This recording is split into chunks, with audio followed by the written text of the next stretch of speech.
Emily's hands trembled as she gripped the stranger's wagon seat, tears streaming down her dirt-streaked face.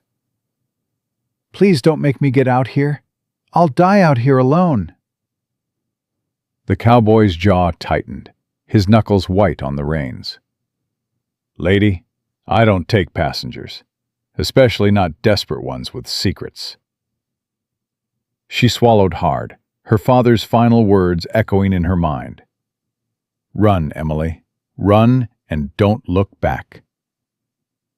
"My father's dead," she whispered, "and the men who killed him think I know where he hid the money." Luke Carter's eyes snapped to hers, and in that moment, both their lives changed forever. Before we begin, please subscribe to our channel and stay with me until the end of this story. Comment below with your city so I can see how far this tale has traveled. Now, let's continue. Emily hadn't meant to climb into a stranger's wagon. She'd meant to die quietly, somewhere on the prairie, alone, where her father's killers couldn't find her body and desecrate it the way they desecrated everything else she'd ever loved. But desperation makes liars of us all. "Get down," Luke said again, his voice harder this time. "I mean it."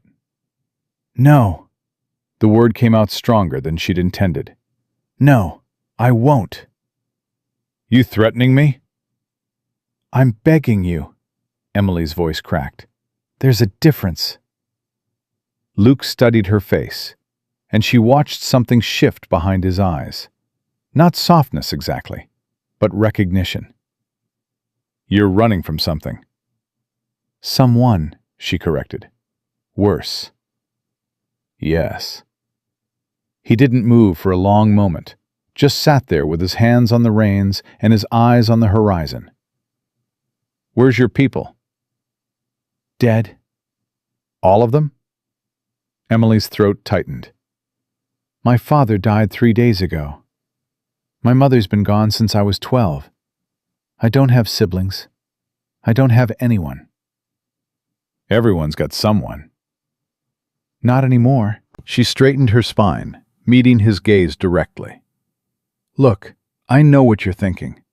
You're thinking I'm trouble. You're thinking whatever mess I'm in isn't worth getting mixed up in. You're probably right. But I'm asking anyway." Luke's mouth twisted into something that wasn't quite a smile. "You always this honest with strangers?" "Only when I've got nothing left to lose." He exhaled slowly, and Emily could see the war playing out across his features. The part of him that wanted to help, fighting against the part that knew better. Finally, he clicked his tongue at the horses. "You can ride as far as Cheyenne. After that, you're on your own." Relief flooded through her so suddenly she almost sobbed. "Thank you." "Don't thank me yet." His voice was flat. "You might end up wishing I'd left you out there." They rode in silence for the next hour, the wagon creaking beneath them and the sun beating down from a cloudless sky. Emily kept her eyes forward, acutely aware of the man beside her, the rigid set of his shoulders, the careful way he kept distance between them on the bench, the white-knuckled grip on the reins that suggested he was already regretting his decision. "What's your name?" she finally asked. "Luke Carter." "I'm Emily. Emily Davenport." He didn't respond, and she took that as her cue to stop talking. But the silence stretched too long, became too heavy, until she couldn't bear it anymore. "My father owned a freight company," she said quietly. "Or he used to. Before his partner embezzled everything and framed him for it. Before the creditors came. Before the men with guns showed up asking about money that never existed." Luke's jaw tightened. "Why are you telling me this?" "Because you deserve to know what you're getting into." "I already regret asking." "My father didn't steal anything," Emily continued, her voice shaking now. "But someone convinced the wrong people he did. Someone told them he'd hidden $50,000 somewhere, and they wanted it back. They came to our house 4 nights ago. She stopped, swallowing hard. "They weren't gentle about asking questions. Emily. He told them he didn't have it because he didn't have it. But they didn't believe him. They said they'd give him 3 days to produce the money, or they'd come back and take it out of his hide. He sent me away that same night. Told me to run, to get as far from Denver as I could, to start over somewhere they'd never find me. Did he give you any money? She laughed bitterly. $17. That's all he had left. Everything else was gone. The house, the business, even my mother's jewelry. All of it seized or sold or stolen. Luke was quiet for a moment. Your wagon. How'd it break? I don't think it broke. Emily's hands fisted in her skirt. I think someone broke it. His head snapped toward her. What?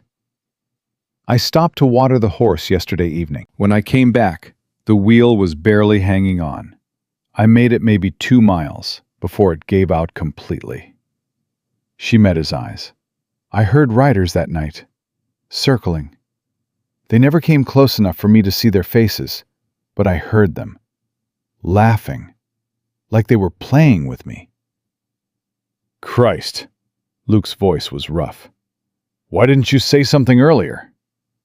Would you have believed me? No. He scanned the horizon, his expression grim. How many?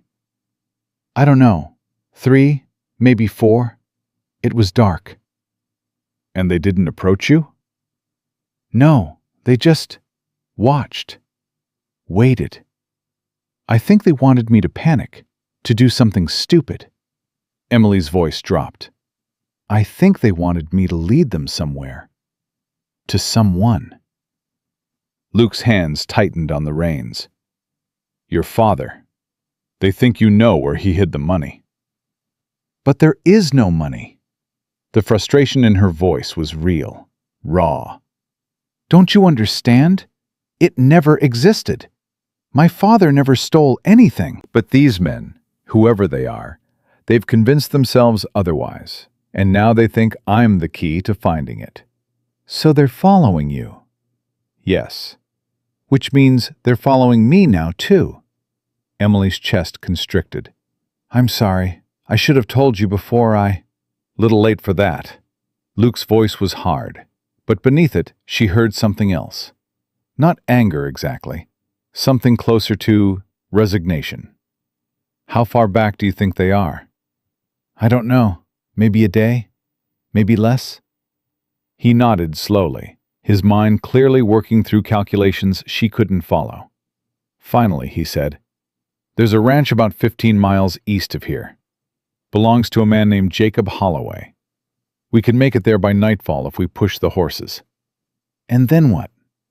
And then we figure out how to keep you alive long enough to convince these bastards you don't have what they're looking for. Emily's throat tightened. Why are you helping me? Luke didn't answer right away. When he finally spoke, his voice was quiet, almost reluctant. My wife died 2 years ago. Fever took her in 3 days. I spent those 3 days watching her suffer, and there wasn't a damn thing I could do about it. Couldn't save her. Couldn't even make it easier. He paused, his jaw working. I don't know you, Emily Davenport, and I don't particularly want to know you. But I'll be damned if I stand by and watch another woman die when I might be able to prevent it. The words hit her like a physical blow, and for a moment she couldn't breathe. I'm not your wife. I know that. You don't owe me anything. I know that too. He glanced at her, his eyes unreadable. Doesn't change what I'm doing. They rode in silence after that, but it was a different kind of silence now. Less hostile, more weighted. Emily watched the prairie roll past, vast and empty and terrifying in its indifference. Somewhere out there, men were hunting her. Men who thought she had something worth killing for. Men who would never believe the truth, no matter how many times she said it. Luke, she said finally, what happened to your wife? I'm sorry. His hands flexed on the reins. "Don't be. You didn't know her." "That doesn't mean I can't be sorry for your loss." "Save your sympathy. I don't need it." The words were harsh, but Emily heard the pain underneath them, fresh and sharp, despite 2 years of trying to bury it. She recognized it because she carried the same kind of pain now, still raw from losing her father, still bleeding from the loss of everything she'd ever known. "My mother used to say that grief is just love with nowhere to go," she said softly. "She said it after my grandmother died, when I asked her why she kept crying even though it had been months. She told me the crying wasn't weakness. It was proof that the love was real, that it mattered, that it changed her." Emily swallowed hard. "I didn't understand what she meant then. I was too young. But I understand now." Luke's jaw clenched. "Your mother was wrong." "Was she?" "Grief isn't love. It's punishment. It's what happens when you let yourself care about something and life decides to rip it away from you." His voice was bitter, sharp-edged. "Love makes you weak, makes you vulnerable, makes you a target for every kind of pain the world can throw at you." "Is that why you live alone out here?" "Yes." "Running from pain doesn't make it hurt less." "Maybe not." Luke's eyes stayed fixed on the horizon. "But it sure as hell keeps me from accumulating more of it." Emily wanted to argue, wanted to tell him he was wrong, that isolation was its own kind of death.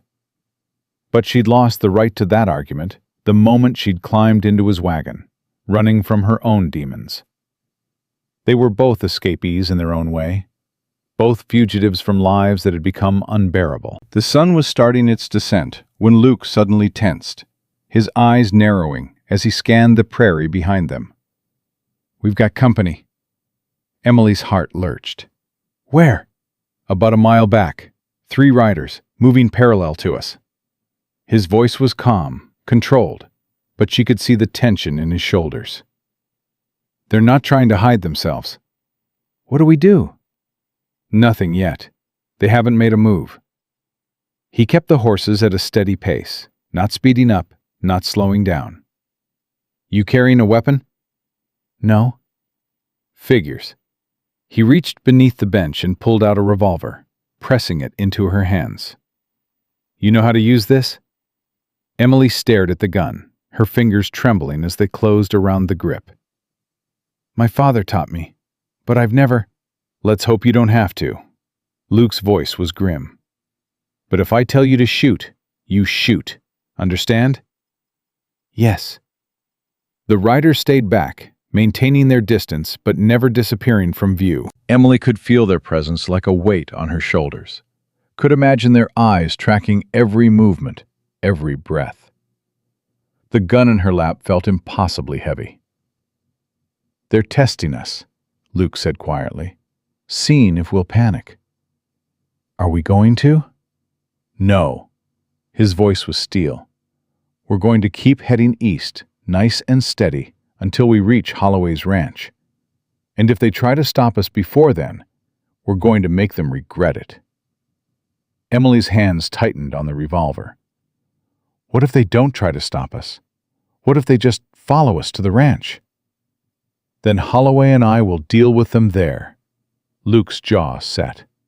"But one way or another, this ends tonight." The words should have been comforting, but instead they sent ice through Emily's veins. This ends tonight, one way or another. She didn't know Luke Carter well enough to trust him with her life. Didn't know if his promise of protection was worth the breath it took to speak it. But she didn't have a choice. Not anymore.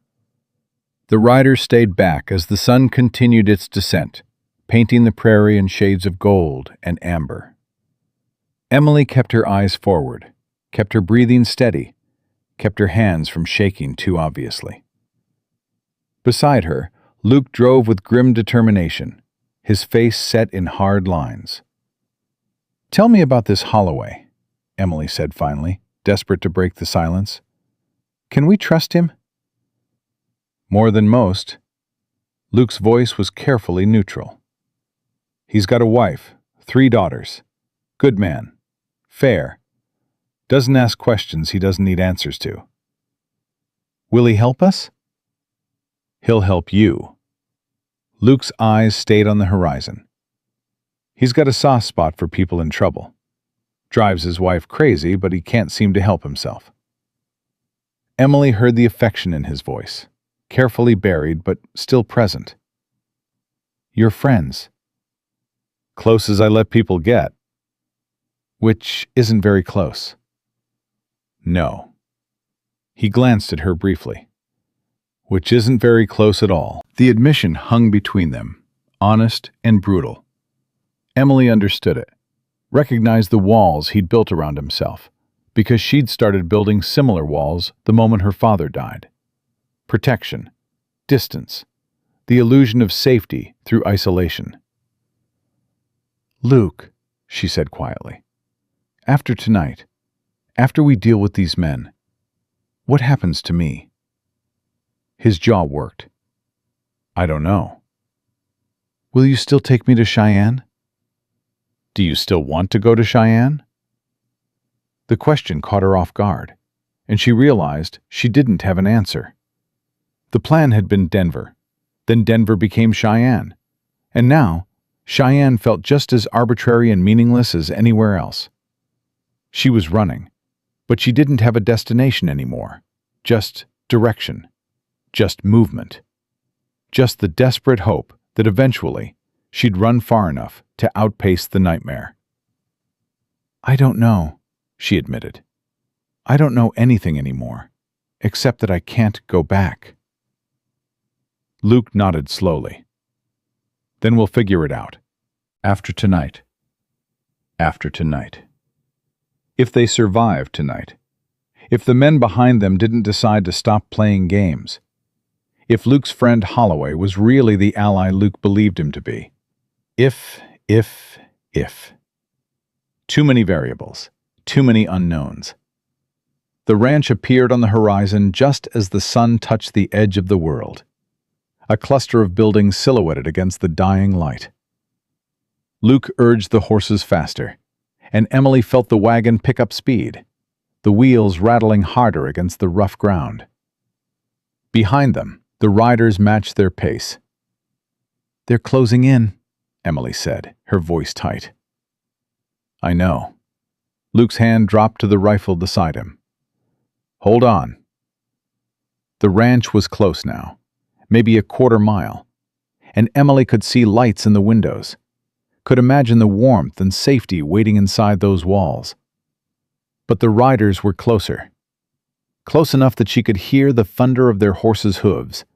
Close enough that... A shot rang out, kicking up dust 5 feet to their left. Get down, Luke shouted, and Emily threw herself against the floorboards as another shot cracked through the air. The wagon lurched as Luke whipped the horses into a full gallop, and Emily's stomach dropped as they careened across the prairie, the ranch growing larger with every second. More shots, more dust, the sound of men shouting. Luke's rifle barked once, twice, and Emily heard a cry behind them, pain or surprise, she couldn't tell. Stay down! Luke's voice was fierce. Don't move until I tell you. The wagon skidded to a stop, and suddenly there were other voices, other guns, men pouring out of the ranch house with rifles raised. Emily kept her face pressed to the floorboards, her heart hammering so hard she thought it might break through her ribs. Luke! A man's voice, deep and commanding. What in God's name? Get her inside, Luke interrupted. Now! Hands grabbed her arms, hauling her upright, and Emily caught a glimpse of a broad-shouldered man with gray streaking through his dark hair. Holloway, she assumed, before she was half-dragged, half-carried toward the ranch house. Behind her, more gunfire, more shouting, the sound of horses wheeling and retreating. Then she was inside, the door slamming shut behind her, and a woman's face swam into view.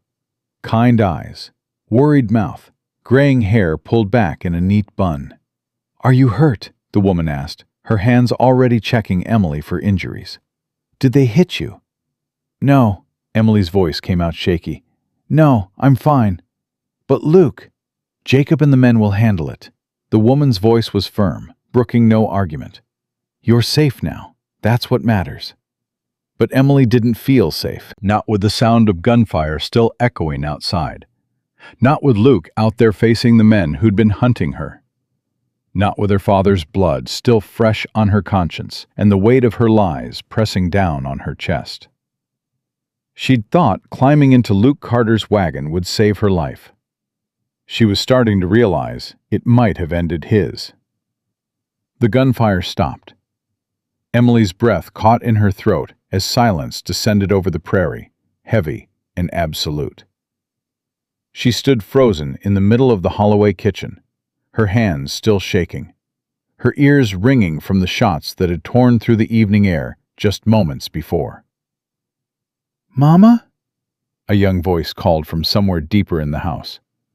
"What's happening?" "Stay in your room, Rachel." Mrs. Holloway's voice was sharp with authority, but Emily caught the tremor underneath. The woman moved to the window, pulling the curtain back just enough to peer outside. "Jacob's talking to them. They're still mounted." "Luke?" Emily's voice came out hoarse. "Is Luke—" "He's alive." Mrs. Holloway let the curtain fall. "But you need to tell me right now what you've brought to my doorstep, girl. My husband's out there with rifles pointed at him, and I deserve to know why." Emily's stomach twisted. "I'm sorry, I didn't mean—" "I don't care what you meant. I care what you did." The kindness had vanished from Mrs. Holloway's face, replaced by the hard practicality of a woman who'd raised 3 daughters on the frontier. "Who are those men?" "I don't know." "Don't lie to me." "I'm not lying," Emily's voice cracked. "I don't know their names. I don't know who sent them. All I know is they think I have something I don't have, and they're willing to kill for it." Mrs. Holloway studied her face, and whatever she saw there must have satisfied her, because her expression softened fractionally. "Your father?" "Dead." "The money they're asking about?" "Doesn't exist."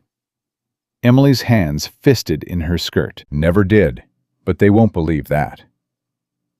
The front door opened, and both women spun toward it. Jacob Holloway stepped inside, his rifle still in his hands, his face grim. Behind him came Luke, blood streaking down his left arm, his expression murderous. "They're gone," Jacob said. "For now." "For now?" Mrs. Holloway's voice rose. "What does that mean, Jacob?" "It means they'll be back." Luke's voice was flat, dangerous. He didn't look at Emily. "They gave us until morning to hand her over." Emily's chest constricted. "What did you tell them?" "I told them to go to hell." Jacob set his rifle against the wall. "But they weren't bluffing, Luke. There's 5 of them now. 2 more joined while we were talking. And they've got enough ammunition to make this real ugly, real fast." 5. Luke's jaw worked. "Christ." "You're bleeding," Mrs. Holloway said, moving toward Luke with the efficiency of someone who'd patched up more than her share of wounds. "Sit down. Let me look at it." "It's nothing." "It's bleeding through your shirt. That's not nothing." She pulled out a chair. "Sit." Luke obeyed, his movements stiff with barely controlled rage. Emily watched as Mrs. Holloway cut away his sleeve, revealing a deep graze that ran from his shoulder to his elbow. The sight of it made her stomach turn. "This needs stitches," Mrs. Holloway said. "Then stitch it." Luke's eyes finally found Emily, and the anger in them was like a physical blow. "You want to tell me what the hell is really going on here?" Emily's throat closed. "I told you everything. You told me your father was dead and some men were chasing you. You didn't tell me there'd be 5 of them. You didn't tell me they'd follow us straight to Jacob's door. You didn't tell me—" He stopped, his hands clenching. "What else aren't you telling me?" "Nothing." "Don't lie to me, Emily." "I'm not." The words came out too loud, too desperate, I swear I told you everything I know. I didn't know how many there were. I didn't know they'd get reinforcements. I didn't know they'd—" Her voice broke. "I'm sorry. I'm so sorry. I never meant for this to happen." Luke's eyes searched her face, looking for cracks, for lies, for whatever truth she was supposedly hiding. Finally, he looked away. "Sorry doesn't stop bullets." The words hit her like a slap, and Emily felt tears burning behind her eyes. She blinked them back furiously, refusing to cry, refusing to give him the satisfaction of seeing her break. "Luke," Jacob said quietly, "that's enough." "Is it?" Luke's voice was bitter. 5 men out there want her dead, Jacob. 5. And they're not going away just because we ask nicely. "So what do you suggest?" Jacob's tone was measured, calm. "We hand her over?" "I didn't say that." "Then what are you saying?" Luke opened his mouth, closed it again. His hands flexed on his knees. "I don't know." Mrs. Holloway pulled the needle through his skin, and Luke didn't even flinch. Emily watched the thread slide through flesh, watched blood well up and get wiped away, watched the careful efficiency of a woman who'd done this too many times before. "The girl stays," Jacob said finally. "At least until we figure out what we're dealing with." "Jacob," Mrs. Holloway's voice held a warning. "She stays, Martha. Those men out there aren't reasonable. They're not going to take her and leave peacefully. They're going to kill her, and probably anyone who witnessed them taking her." Jacob's expression was grim. "Which means they're planning to kill us all anyway. We've already chosen our side by letting her in the door." The silence that followed was suffocating. Emily wanted to speak, wanted to protest, wanted to tell them to throw her out before she got them all killed. But the words stuck in her throat, because Jacob was right. The moment she'd climbed into Luke's wagon, she'd sealed all their fates. "There's something else," Jacob said, his eyes on Luke. "Their leader, tall man, scar across his cheek. He asked about you by name." Luke's head snapped up. "What?" "Said he'd heard Luke Carter was harboring a fugitive. Used your full name. Knew about your ranch. Knew you'd been heading this direction." Jacob's voice was careful. "They're not just following her, Luke. They're following you, too." Emily's blood ran cold. "That's not possible. I never told anyone about—" "You didn't have to." Luke's voice was hollow. "They've been tracking you since Denver. They saw you get in my wagon. They probably followed us all the way here, taking their time, gathering information." His eyes met hers, and the accusation in them was clear. "They know everything now. Where I live, where I go, who my friends are." "I didn't know," Emily whispered. "I swear I didn't—" "It doesn't matter what you knew." Luke stood abruptly, ignoring Mrs. Holloway's protest as the needle dangled from his half-stitched wound. "What matters is they're out there right now, planning their next move. And we're in here arguing about something we can't change." "Sit down," Mrs. Holloway ordered. "I'm not finished." "You're finished enough." Luke grabbed his rifle. "Jacob, I need to talk to you outside." "Luke." "Now." The 2 men left, the door closing behind them with a finality that made Emily's chest ache. She stood there in the middle of the kitchen, useless and helpless, while Mrs. Holloway cleaned up the blood and put away her supplies. "He'll calm down," the older woman said finally. "Give him time. He has every right to be angry." Emily's voice was barely audible. "This is my fault." "Fault's a complicated thing out here." Mrs. Holloway's hands moved with practiced efficiency, wiping down the table, storing the needle and thread. "You didn't ask those men to hunt you. You didn't ask your father to get mixed up in whatever mess got him killed. And you sure as hell didn't ask Luke Carter to be a decent human being and offer you a ride." She paused. "But you did climb in that wagon knowing you were in trouble. That part's on you." The honesty was brutal, but Emily preferred it to false comfort. What should I do? Right now? Nothing. Let the men talk. Let them make their plans. Tomorrow's a different story. Mrs. Holloway met her eyes. But I'll tell you this, if you're lying about anything, if there's even one detail you're holding back, you need to speak up now, before someone dies for your secrets. Emily's hands trembled. There's nothing else. I swear it. Then we'll deal with what we know. Mrs. Holloway moved toward the doorway. Rachel, Sarah, come help me fix supper. We've got extra mouths to feed tonight. The next hour passed in a blur of activity. The Holloway daughters emerged from their rooms.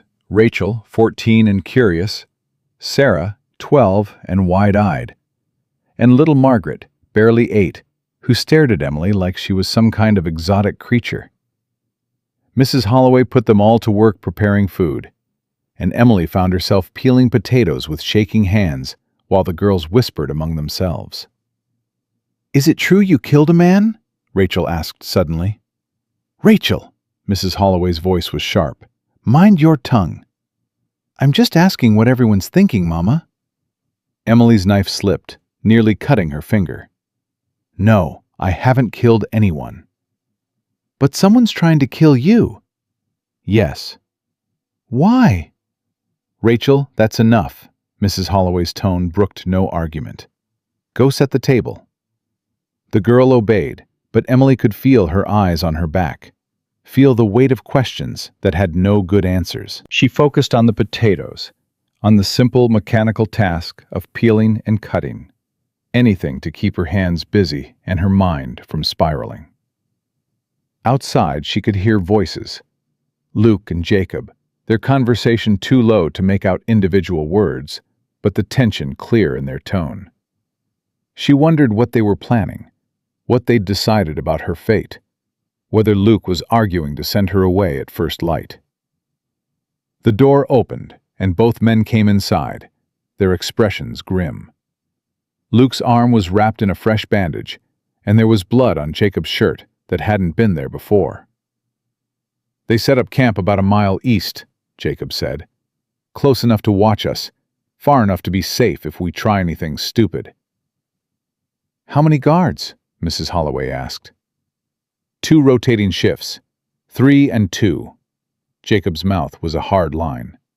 They're settling in for the long haul.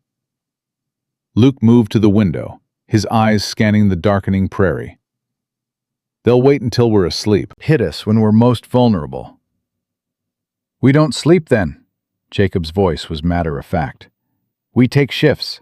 Keep watch. Make sure they know we're ready for them. For how long? Mrs. Holloway's hands stilled on the pot she'd been stirring. Jacob, we can't live under siege. The girls... I know.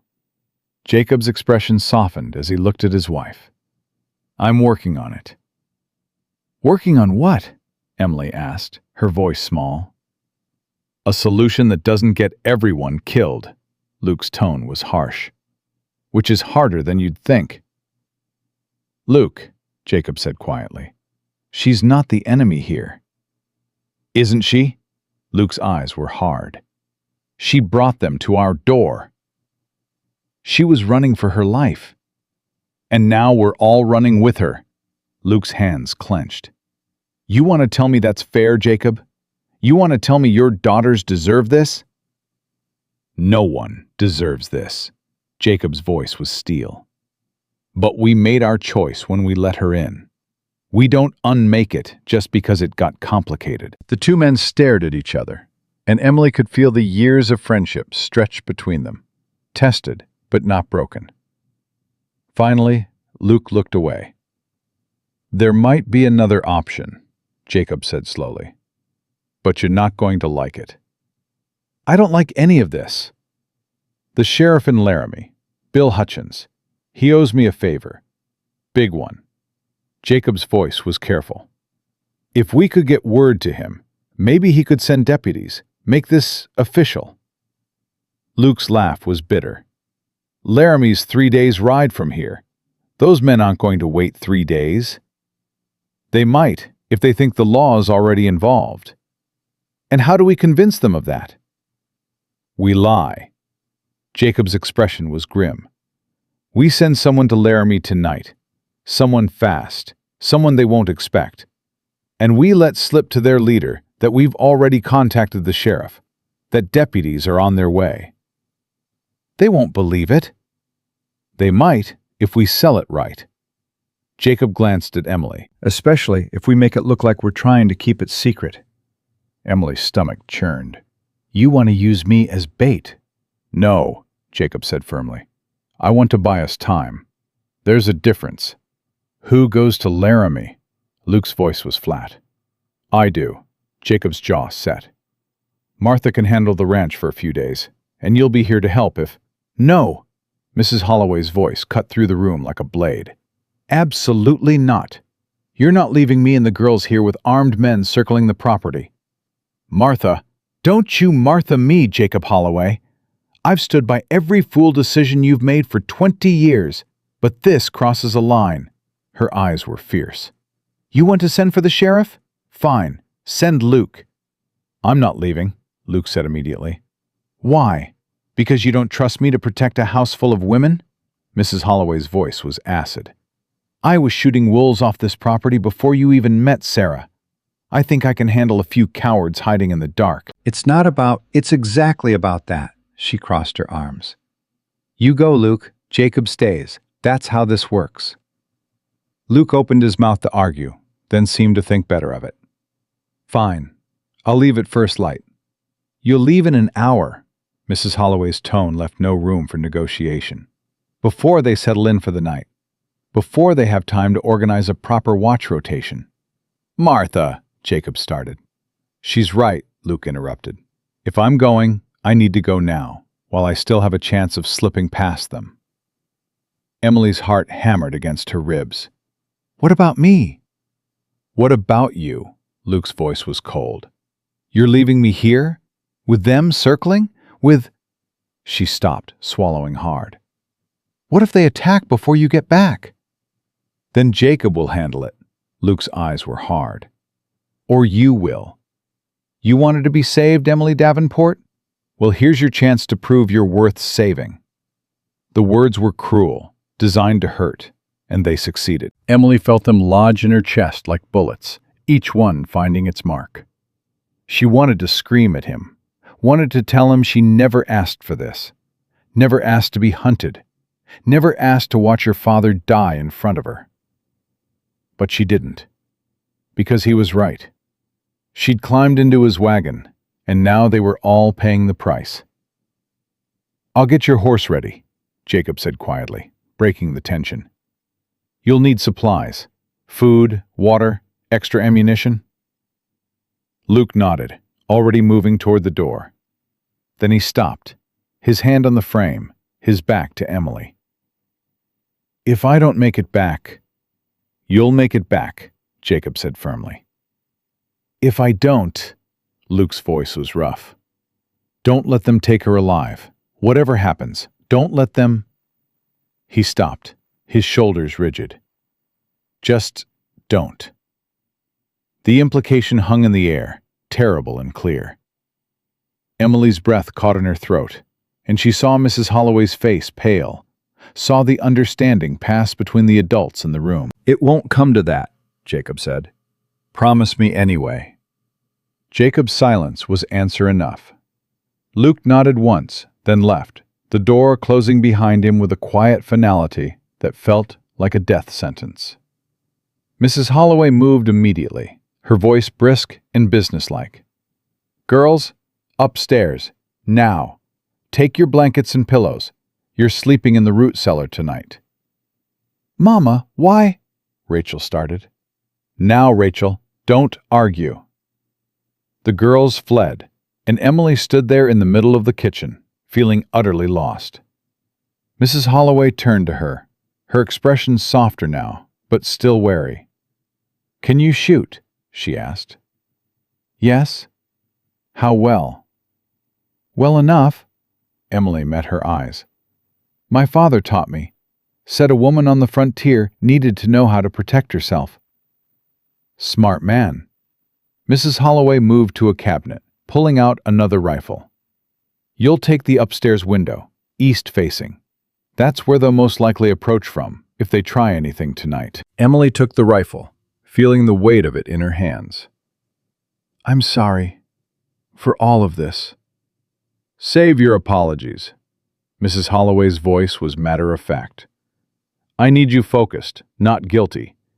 Guilt gets people killed out here. Focus keeps them alive. Yes, ma'am. And Emily? Mrs. Holloway's eyes were hard. If you are lying about something, if there's any detail you're holding back, now's the time to come clean. Before Luke rides off into the night, risking his life for yours. Emily's hands tightened on the rifle. She thought about her father's final words, about the way he'd grabbed her arm with bloody hands, about the secret he'd whispered in her ear before he died, the secret she'd promised never to tell anyone, the secret that might be the key to everything. There's nothing, she said, and the lie tasted like ash in her mouth. Mrs. Holloway studied her for a long moment, then nodded. Upstairs, east window. Don't shoot unless you're sure of your target. Emily climbed the stairs, her legs heavy, her heart heavier. From the window she could see Jacob leading Luke's horse out of the barn, could see Luke checking his supplies with quick, efficient movements. He swung into the saddle, and for just a moment his eyes lifted to the window where she stood. Their gazes met across the distance, and Emily saw everything in his expression. The anger, the resentment, the fear he'd never admit to feeling. She wanted to call out to him, wanted to thank him, wanted to apologize again for dragging him into this nightmare. But before she could move, he'd turned his horse and disappeared into the gathering darkness, leaving her alone with her lies and the men who wanted her dead. She pressed her forehead against the cold glass and whispered the truth into the empty room. I know where the money is. If you or someone you know is having a difficult time, free support is available. Find resources. The words hung in the air like a confession at a hanging, and Emily's hand shook so violently she nearly dropped the rifle. She'd said it out loud. After days of running, days of lying, she'd finally admitted the truth to the empty room. Her father had hidden the money, all $50,000 of it, and he'd told her exactly where to find it. Emily? Mrs. Holloway's voice drifted up from downstairs. You see anything? Emily pressed her palm against the window, forcing her voice to steady. Nothing yet. But that wasn't true either. She could see the distant glow of their campfire, could imagine them sitting around it planning her death, could feel the weight of their patience like a noose tightening around her neck. They weren't going away. They'd never go away. Not until they got what they came for, or until she gave it to them. The thought made her sick, but it wouldn't leave her alone. $50,000. Enough to buy her life back, enough to make them disappear, enough to save Luke from riding through the night, to save the Holloways from turning their home into a fortress, to save everyone from the nightmare she'd created. Except her father had stolen that money, had taken it from men who probably deserved it even less than he did. But stolen was stolen. And if she handed it over now, she'd be admitting he was a thief, admitting everything they'd said about him was true. Damn you, Papa, she whispered. Damn you for doing this to me. A sound from below made her freeze. Boots on the stairs, heavy and deliberate. She turned, rifle raised, her heart in her throat. Jacob appeared in the doorway, his hands up in a gesture of peace. Easy, it's just me.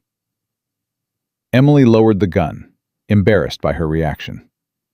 Sorry, I'm jumpy. You'd be stupid not to be. He moved to the window beside her, his eyes scanning the prairie. See anything? Their fire, Nothing else. Good.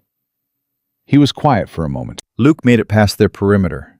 I watched him from the barn. They never even knew he was there. Relief flooded through her, swift and overwhelming. Thank God. Don't thank him yet. Getting past them going out is different from getting back in with help. Jacob's jaw worked. 3 days minimum. 4 if the weather turns. We need to be ready for them to make their move before then. What do you think they'll do? Depends on how patient they are. Jacob's voice was measured, thoughtful. Smart money says they wait until tomorrow night.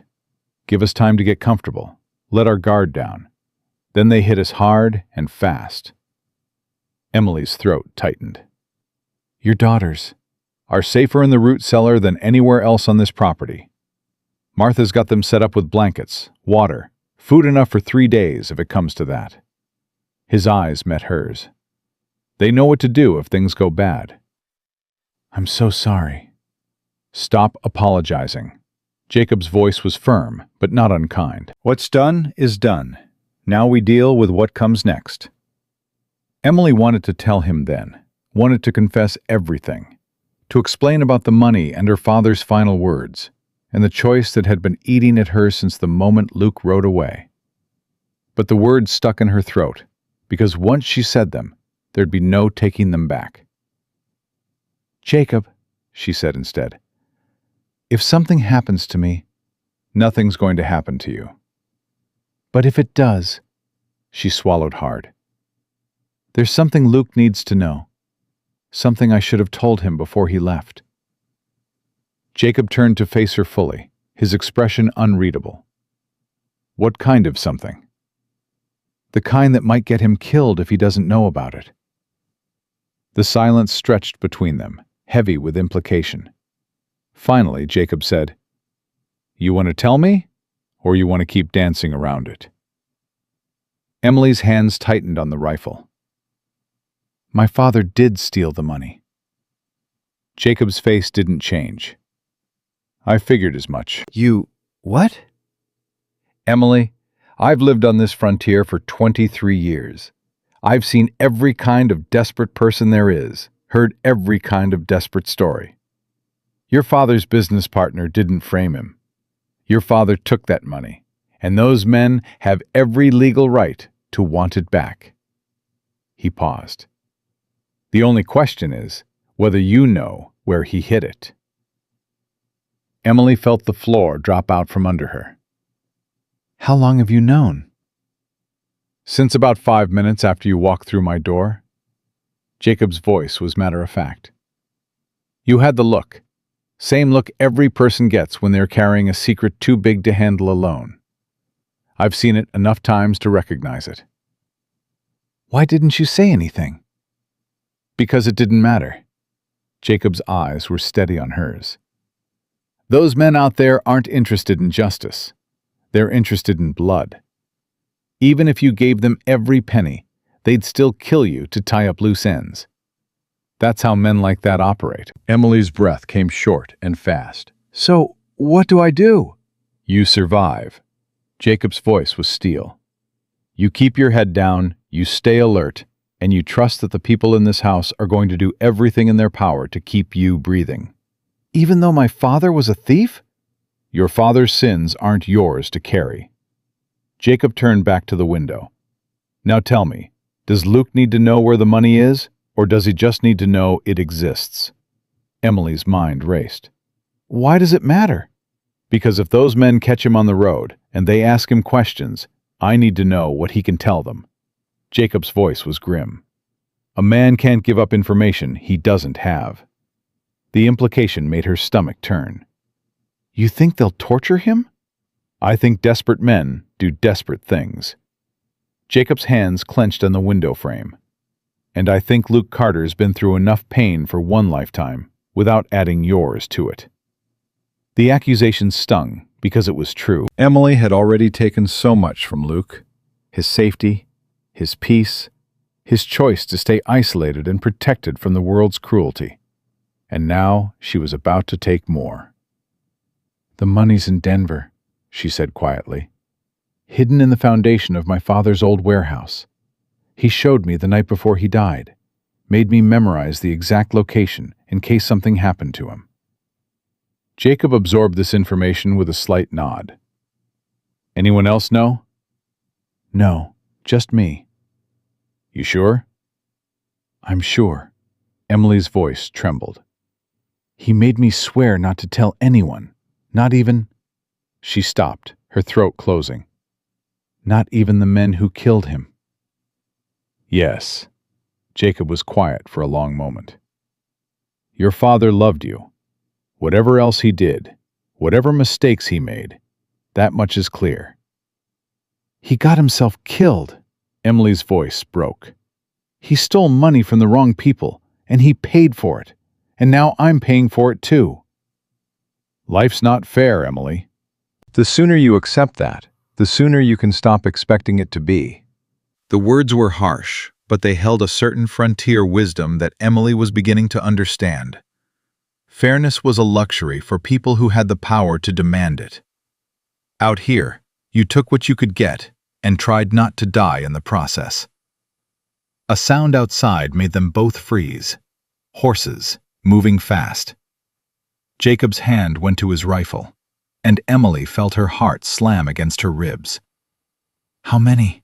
she whispered. "Can't tell yet." Jacob's voice was tense. "Get down, away from the window." Emily dropped to her knees just as gunfire erupted, shattering the window above her head. Glass rained down, and she heard Jacob curse as he returned fire, the sound deafening in the small room. "Martha!" Jacob bellowed. "They're coming! Get the girls secure!" More gunfire, more breaking glass.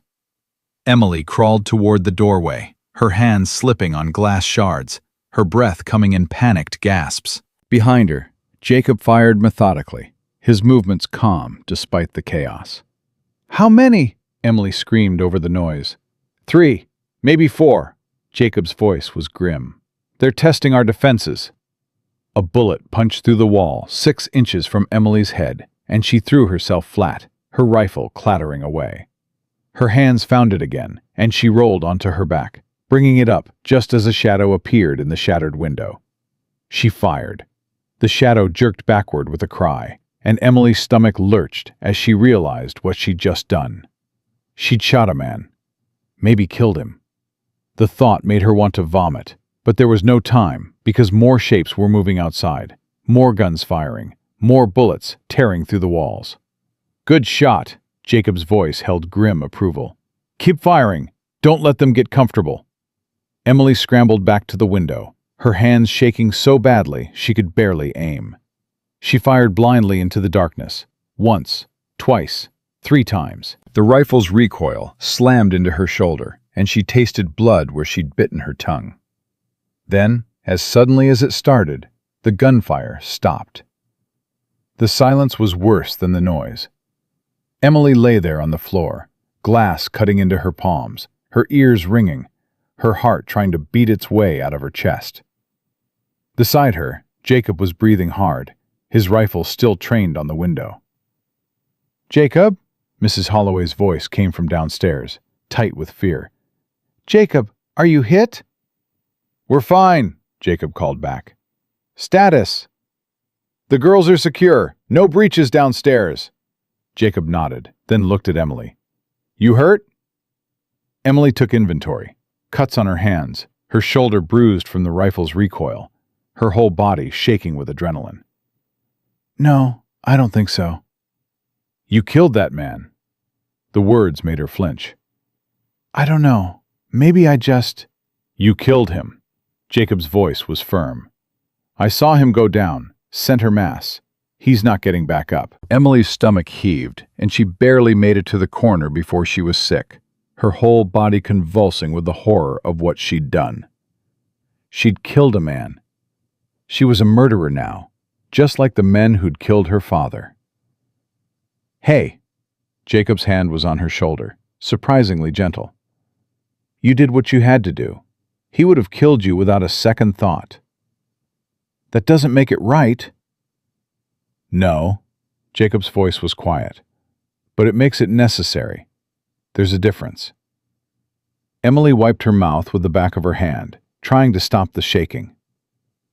What now? Now they know we're serious, that we'll fight back. Jacob moved back to the window, cautious now. They'll regroup, figure out a new approach, maybe wait until morning like I thought. Or maybe they'll burn us out. Mrs. Holloway's voice came from the doorway, and Emily turned to see her standing there with a shotgun in her hands. That's what I'd do if I were them. Smoke us out, pick us off as we run. Jacob's face went pale. Martha, I'm not stupid, Jacob. I know what we're dealing with. Her voice was steady, but Emily could see the fear in her eyes. I've got the girls in the cellar, with instructions not to come out unless they hear my voice or yours. If anything happens to us, nothing's going to happen to us. If it does, Mrs. Holloway continued, ignoring him, they've got supplies for 3 days and a tunnel that leads to the creek bed. They can make it to the Simpson Ranch from there. Emily's chest constricted. You planned for this. Every family out here plans for this. Mrs. Holloway's eyes were hard. The frontier teaches you to prepare for the worst. Hoping for the best is just a bonus. A voice called out from the darkness, loud enough to carry. Holloway, we know you can hear me. Jacob moved to the window, staying low. I hear you. This doesn't have to get uglier than it already has. Send out the girl and we ride away. No one else needs to die tonight. You already killed one of ours. Jacob's voice was hard. Why should I trust you to keep your word? Because you don't have a choice. The voice was closer now, and Emily recognized the edge of frustration in it. You're outgunned, outmanned, and outnumbered. We can do this the easy way or the hard way, but either way, we're getting what we came for. Jacob glanced at Emily, his expression unreadable. What's your name? There was a pause. What's it matter? Matters to me. I like to know who I'm negotiating with. Another pause, longer this time. Frank Garrett. Jacob's face went white. Frank Garrett from the Cheyenne Banking Consortium? You've heard of me. I've heard of you. Jacob's voice was grim. Heard you're a ruthless son of a bitch who doesn't leave witnesses. Garrett laughed, the sound carrying across the prairie.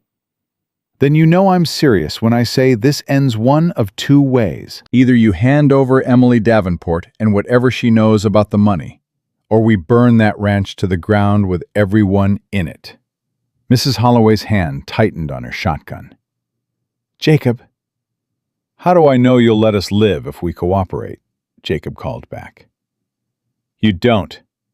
Garrett's voice was almost cheerful. But you know for certain what happens if you don't. I'd say that makes the choice pretty clear. Emily felt the weight of everyone's eyes on her. Jacob's conflicted, Mrs. Holloway's resigned, and somewhere below, 3 little girls hiding in a cellar because of choices she'd made. The gun in her hands felt impossibly heavy. I'll go, she said quietly. No, Jacob's voice was sharp. Yes, Emily met his eyes. He's right. This is about me. I won't let your family die because of my father's mistakes. Emily, I know where the money is. The words came out steady now, sure. I'll take them to it. Once they have it, they'll have no reason to hurt anyone else. You really believe that? No, Emily's voice cracked. But I can't live with myself if I don't try. Mrs. Holloway moved closer, her face grave. Child, if you walk out that door, you're not coming back. You understand that? I understand. And you're willing to die for people you barely know? Emily thought about Luke, riding through the night to save her. Thought about Jacob, standing between her and armed men, despite having every reason to throw her to the wolves. Thought about Mrs. Holloway and her daughters, innocent in all of this, paying the price for Emily's lies. I'm willing to die so they don't have to, she said. Jacob's jaw worked. Luke's going to kill me. Luke's going to understand. Emily stood, her legs shaky but her resolve firm. Tell him... She stopped, swallowing hard. Tell him I'm sorry I lied. Tell him he was right to be angry. Tell him this was the only way. There's always another way. Not this time. Emily moved toward the stairs. How long do I have before they start shooting again? Wait, Mrs. Holloway grabbed her arm. If you're doing this, you're doing it smart. Jacob, give me your coat. Martha, what? Your coat, now. She turned to Emily. You're not walking out there unarmed and helpless. You're walking out there looking like you're ready to negotiate. Head up, shoulders back. Make them think you've got leverage. Jacob handed over his coat, and Mrs. Holloway draped it over Emily's shoulders. It was too big, hung past her knees, but it gave her a sense of authority she desperately needed. Here, Mrs. Holloway pressed something into Emily's hand. A small derringer, barely bigger than her palm. It's only got 2 shots, but it's better than nothing. Keep it in the coat pocket. If things go bad... I know. Emily's fingers closed around the tiny gun. Thank you. Don't thank me yet. Mrs. Holloway's eyes were fierce. You survive this. You come back here, and you help Luke understand why you did what you did. You owe him that much. I owe him a lot more than that. Then live long enough to pay him back. Emily descended the stairs, each step feeling like a walk to the gallows. At the bottom, she paused, her hand on the door, her heart hammering so hard she thought it might break through her ribs. Mr. Garrett, she called out. I'm coming out. Don't shoot. Smart girl, Garrett's voice was pleased. Come on out slow. Hands where we can see them. Emily pushed open the door, stepping out into the night. The cold air hit her face, and she realized she was crying. Hot tears streaming down her cheeks despite her best efforts to stop them. 4 men stood in a semicircle around the house, their rifles trained on her. In the center stood Frank Garrett, tall, scarred, exactly as Jacob had described. His smile was cold and reptilian. Emily Davenport, he said. We've been looking for you. I know. Emily's voice came out stronger than she felt. I know what you want. Do you now? The money. $50,000. My father stole it from your consortium, and you want it back. Garrett's smile widened. Finally, someone who understands how this works. I'll take you to it. Emily forced herself to meet his eyes. But you have to promise to leave these people alone. They don't know anything. They were just helping me. Oh, I'm sure they were very helpful. Garrett's voice dripped sarcasm. Unfortunately, helpful witnesses are still witnesses. Can't have that. Emily's blood ran cold. You're going to kill them anyway. Well, not me personally. I find murder so distasteful. But yes, my associates will take care of the loose ends once you and I conclude our business. Then I'm not telling you anything. Garrett's expression hardened. I don't think you understand your position here. I understand it perfectly. Emily's hands slipped into the coat pocket, her fingers finding the derringer. You need me alive to get the money, which means I have exactly one piece of leverage. If you want the money, you ride away from this ranch right now, and you never come back. Or what? Or I put a bullet in my own head, and your $50,000 dies with me. The silence that followed was absolute. Garrett's face went cold, calculating, and Emily could see him weighing his options, trying to decide if she was bluffing. You wouldn't. Try me. Emily pulled the derringer free, pressing it against her temple.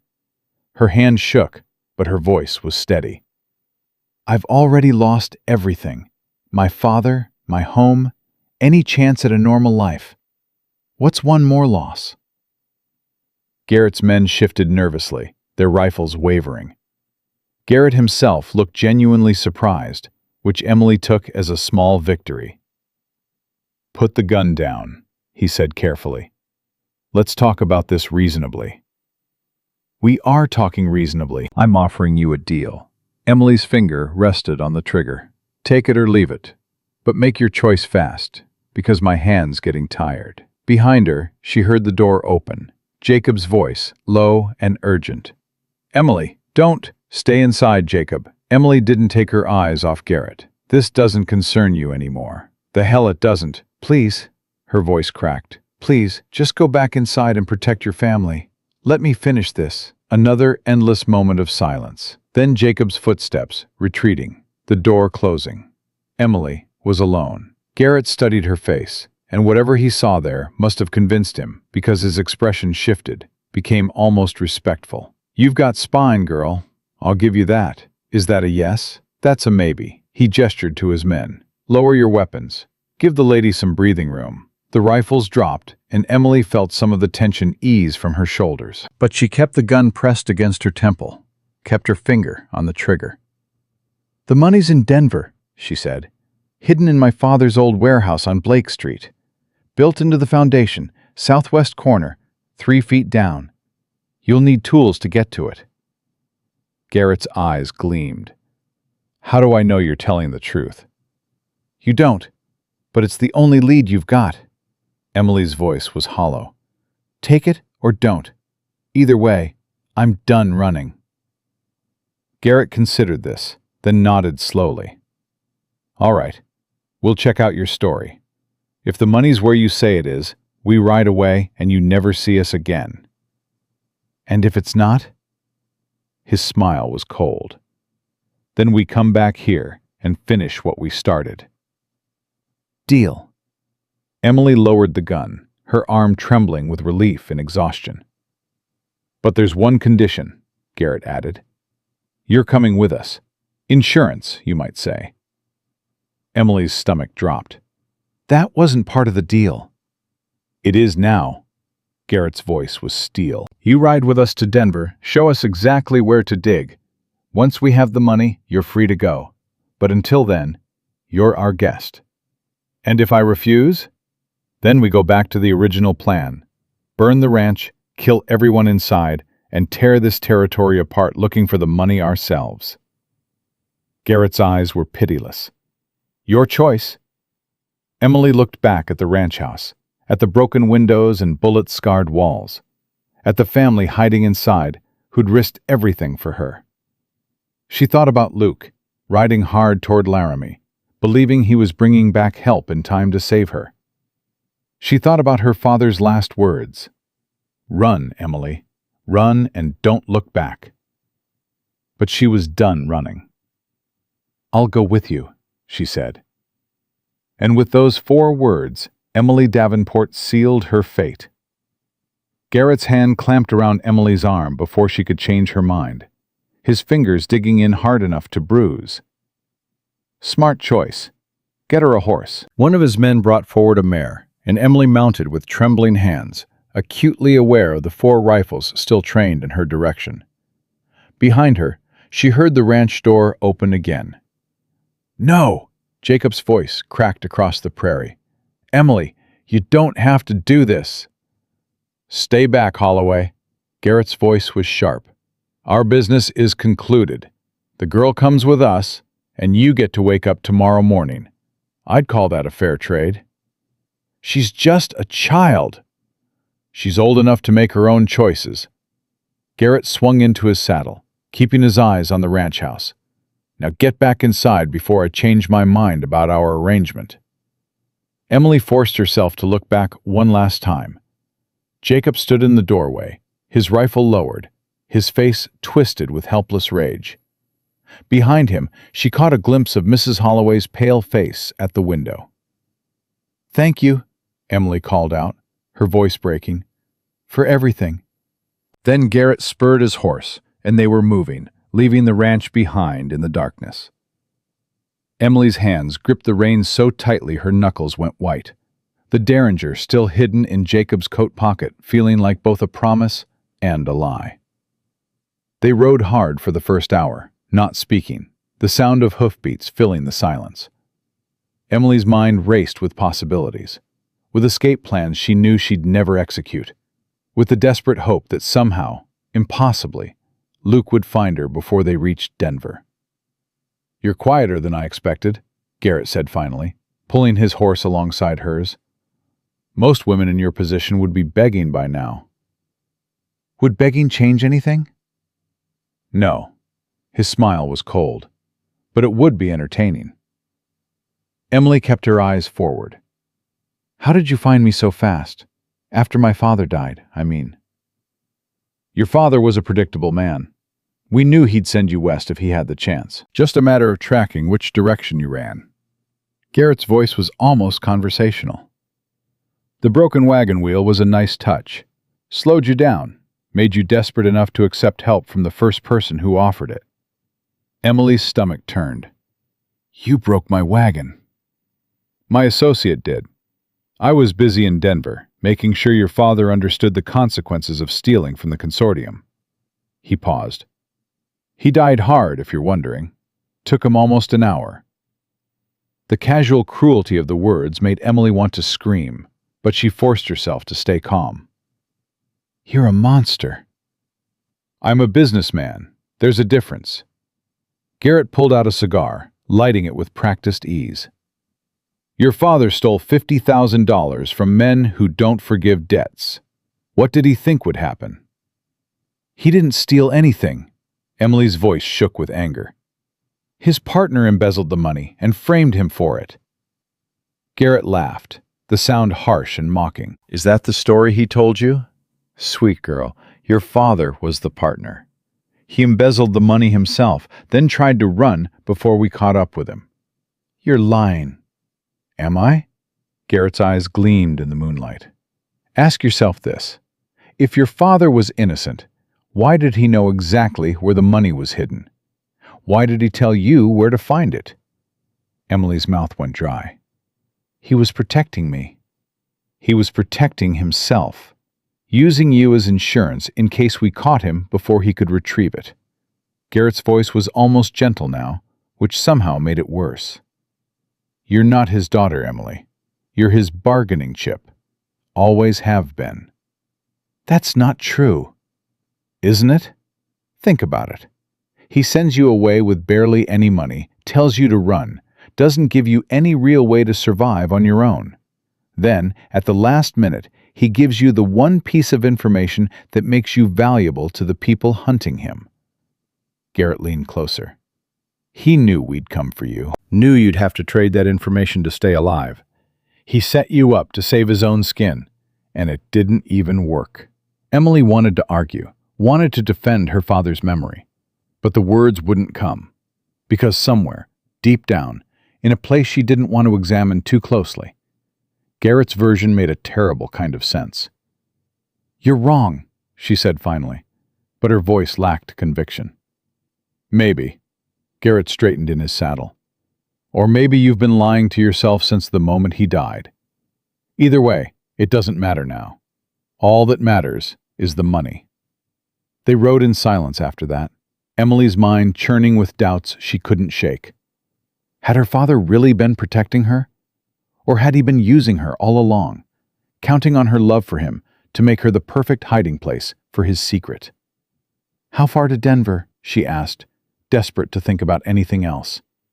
2 days if we push hard, 3 if we don't." Garrett glanced at the sky. "We'll make camp in a few hours, rest the horses, then continue at first light." "And after you get the money?" "After I get the money, you're free to go." His voice was flat, emotionless. "Assuming the money's really where you say it is." "It is." "For your sake, I hope so." Garrett's smile was predatory. "Because if you're lying, if this is some kind of elaborate trick, I'll make sure you die a lot slower than your father did."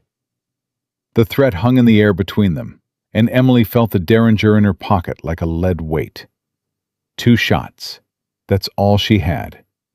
She could kill Garrett, maybe one of his men, but the other 2 would gun her down before she could reload. "Not yet," she told herself. "Wait for the right moment. Wait until you have a real chance." They rode through the night, stopping only briefly to rest the horses. Emily's body ached from the saddle, her eyes burning with exhaustion, but she didn't dare complain. Around her, Garrett's men rode in grim silence, their faces hard and unforgiving in the moonlight. "Boss," one of them said finally, "we've got company." Garrett's hand went to his rifle. "Where?" "Behind us, maybe half a mile back. Single rider, moving fast." Emily's heart leaped. Luke. It had to be Luke. Somehow he'd turned back. Somehow he'd realized she was in trouble. Somehow. "Could be the cowboy from the ranch," another man said. "The one who rode out earlier." "Could be." Garrett's eyes narrowed. "Or could be the law. Either way, we deal with it." He turned to Emily. "If it's your friend coming to save you, and you make any noise to warn him, I'll shoot him in the spine and let him die slow. Understand?" Emily nodded, her throat too tight to speak. They reined in their horses, spreading out in a loose formation across the trail. Garrett positioned Emily in the center, using her as bait. And she felt sick knowing that whoever was following them was riding straight into a trap. The rider appeared over the rise, silhouetted against the pre-dawn sky. Emily's breath caught as she recognized the horse, the set of the shoulders, the way he sat in the saddle. Luke. He saw them too late, his horse already committed to the approach. His hand went to his rifle, but Garrett's men had theirs up faster. "I wouldn't," Garrett called out, "unless you want the girl to watch you die." Luke's jaw clenched, but he lowered his weapon. His eyes found Emily's across the distance, and she saw the fury there, the betrayal, the desperate fear he was trying to hide. "Let her go," Luke said, his voice steady despite the guns pointed at him. "Can't do that." Garrett's tone was almost apologetic. "She's got something I need. Take me instead." "Don't be ridiculous. You're not worth $50,000. Luke's eyes never left Emily's. "What did you tell them?" "The truth?" Emily's voice came out as a whisper. "I told them where the money is." "There is no money." Luke's voice was flat. "Her father never stole anything. This is all a—" "Save the lies, cowboy." Garrett cut him off. "The girl already confessed. Now the only question is what to do with you." "Let him go," Emily said quickly. "He doesn't know anything. He's not part of this." "He is now." Garrett studied Luke with calculating eyes. "He came back for you. That makes him a loose end. And I don't like loose ends." "Please," Emily's voice broke. "Please, I'll do anything. Just let him ride away." "Anything?" Garrett's smile was cruel. "That's a dangerous word, girl." Luke's hands tightened on his reins. "Emily, don't get off your horse," Garrett ordered. "Slowly. Keep your hands where I can see them." Luke dismounted, his movements careful and controlled. Two of Garrett's men moved forward, patting him down for weapons, removing his rifle and pistol and the knife he kept in his boot. "Tie him up," Garrett said. "He's coming with us to Denver." "No!" Emily's voice cracked with panic. "That wasn't the deal!" "The deal changed when he decided to play hero." Garrett's eyes were cold. "Now we've got extra insurance. If the money's not where you say it is, we've got someone else to take it out on." Emily watched helplessly as they bound Luke's hands, watched the rope bite into his wrists, watched him flinch as they shoved him roughly toward a spare horse. His eyes met hers again, and she saw something in them that made her chest ache. Not anger, not accusation, but a terrible kind of understanding. He'd known this would happen. He'd known he was riding into a trap. He'd come anyway. "I'm sorry," she mouthed. Luke shook his head, just slightly, and she understood. He wasn't sorry. He'd made his choice the same way she'd made hers, and neither of them could take it back now. They rode through the dawn, the sun rising blood red on the horizon. Emily kept her eyes on Luke's back, watching him sway slightly in the saddle, watching the rope around his wrists cut deeper with every mile. She wanted to scream, wanted to fight, wanted to do something, anything, to fix the nightmare she'd created. But there was nothing to do except keep riding. "Tell me something," Garrett said, pulling alongside her again. "What made you think you could bargain with me back at the ranch? Did you really believe I'd keep my word?" "I believed you wanted the money more than you wanted revenge." "Smart girl." Garrett's voice held grudging respect. "You were right. I do want the money more. But that doesn't mean I won't enjoy making you pay for the trouble you've caused." "I haven't caused any trouble. I've told you exactly what you wanted to know." "You shot one of my men." Emily's stomach dropped. I didn't mean to kill him." "You didn't. Shoulder wound. He'll live." Garrett's smile was cold. "But he's not happy about it. Neither am I. Someone needs to answer for that." "Then make me answer for it. Leave Luke out of this." "Can't do that. He's leverage. The best kind, too. The kind you actually care about." Garrett studied her face. "You're in love with him, aren't you?" "No." The lie came automatically. "Don't bother denying it. I can see it all over your face." Garrett's laugh was harsh. "Poor bastard. Probably wishes he'd left you on that prairie to die." Emily's hands clenched on the reins. "He saved my life. And look how you're repaying him, leading him straight to his death." "I didn't ask him to follow me." "Didn't you?" Garrett's voice was sharp. "You could have ridden away from that ranch yourself, could have saved everyone the trouble. But you made a big dramatic gesture, sacrificed yourself like some kind of martyr, knowing full well someone would try to save you." The words hit too close to home, and Emily felt her face flush with shame. Had she wanted Luke to come after her? Had some part of her been counting on it? "That's not true," she said, but her voice wavered. "Isn't it? You're not as selfless as you pretend to be, Emily Davenport. None of us are." They rode in silence after that, the sun climbing higher, the temperature rising with every hour. Emily's throat was parched, her lips cracked, her whole body screaming for rest. But Garrett pushed them hard, stopping only long enough to water the horses and relieve themselves. By midday, they reached a creek, and Garrett finally called for a longer stop. Emily slid from her horse, her legs nearly buckling as she hit the ground. Luke was hauled down less gently, stumbling as Garrett's men shoved him toward the water. "You've got 10 minutes, Garrett said. "Drink, rest, do whatever you need to do. Then we ride again." Emily moved toward Luke, but one of the men blocked her path. "Boss said you stay separate." "I just want to talk to him." "Boss said no talking." Emily opened her mouth to argue, but Luke's voice cut through. "It's fine, Emily. Do what they say." She met his eyes across the distance, saw the warning in them, and understood. "Don't make trouble. Don't give them a reason to hurt you. Stay alive." She nodded and moved to the creek's edge, cupping water in her hands and drinking greedily. The cold shocked her system, made her realize just how thirsty she'd been.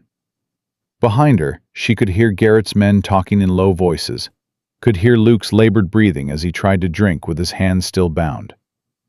"Please," she called to Garrett, "can you at least untie him while he drinks? The rope's cutting into his wrists." Garrett considered this, then nodded to one of his men. "Untie him, but keep your gun on him. He tries anything stupid, shoot him in the leg." They cut Luke's bonds, and Emily watched him rub his wrists, saw the raw, bleeding skin where the rope had been. Her chest ached with guilt so sharp it felt like physical pain. 2 minutes, Garrett announced. "Then we move." Luke stood, moving toward Emily despite the guns trained on him. The man guarding her started to intervene, but Garrett waved him off. "Let them have a moment. It's the least we can do." Luke stopped a few feet from Emily, his eyes searching her face. "Are you hurt?" "No." Her voice came out hoarse. "Luke, I'm so sorry. I never meant—" "I know." His voice was quiet. "I know what you meant to do, and I know why you did it." "You shouldn't have come back." "Probably not." A ghost of a smile crossed his face. "But I'm not very good at doing what I should." "They're going to kill us both once they get the money." "I know that too." Emily's breath hitched. "Then why did you come?" Luke was quiet for a moment, his eyes holding hers. "Because leaving you to die alone seemed worse than dying with you." The words broke something inside her, and Emily felt tears streaming down her face before she could stop them. "I don't deserve that." No one deserves anything out here. We just take what we're given and try to make it mean something. Luke's hand moved as if to touch her face, then dropped. "Your father's money, is it really in Denver?" Emily hesitated, then nodded. "Yes, everything I told them was true." "All of it?" She understood what he was really asking. "He did steal it, Luke. I didn't want to believe it, but Garrett's right. My father was a thief." Luke absorbed this information without judgment. "Then we give them what they want. We show them where the money is, and we hope that's enough."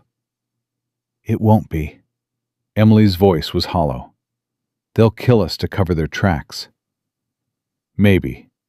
Luke's eyes were steady on hers. "But we're not dead yet." "Time's up," Garrett's voice cut through their conversation. "Get him tied up again. We're moving out." They bound Luke's hands again, tighter this time, and Emily watched helplessly as he was forced back onto his horse. The sun beat down mercilessly as they continued south, the landscape gradually changing from open prairie to rolling hills. By evening, they'd reached a small town, barely more than a few buildings clustered around a crossroads. Garrett led them to a shabby boarding house on the edge of town, paying the proprietor extra for discretion. "We'll rest here tonight," he announced. "Get a few hours of real sleep before the final push to Denver tomorrow." They were given separate rooms, Emily in one, Luke in another, with Garrett's men stationed at both doors. Emily paced the small space like a caged animal, her mind racing with impossible plans and desperate hopes. A knock at the door made her freeze. "Come in." Garrett entered, his expression unreadable. "I've been thinking about our arrangement." "What about it?" "You've been cooperative so far. Honest, as far as I can tell. That counts for something." He studied her face. "So I'm going to make you an offer.